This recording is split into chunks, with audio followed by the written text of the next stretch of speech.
Welcome back to Primetime News. Special welcome if you're watching on onespotmedia.com. Up first this evening, more tragedy. Another child killed, this time in Hanover.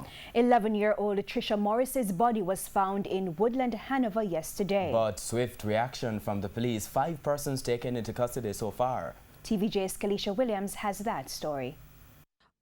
Outrage over Shantae's Carr's murder in St. Andrew has barely subsided. Now the nation has lost another child to the hands of criminals. The victim, 11-year-old Trisha Morris, was reported missing on Monday. The police found her decomposing body in Woodland, Hanover on Tuesday, and one suspect was later arrested. Trisha was a member of the Woodland Seventh-day Adventist Church in Hanover.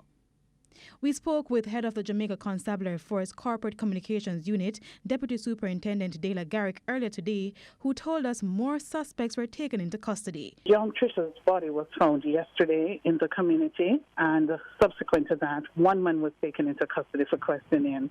3 others were picked up this morning during an operation in Paddington District in the Sandy Bay police area, and another man subsequently taken into custody.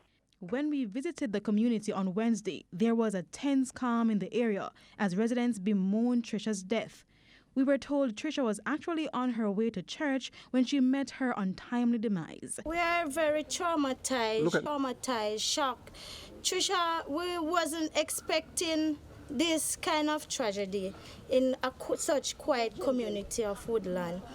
This community was moved, very shaken by Trisha's death. She's a friendly person, friendly child.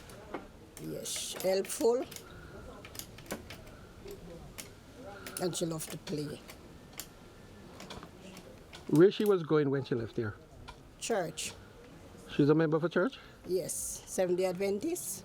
But then they'd have social in the evening after church. Kalisha Williams, TVJ News.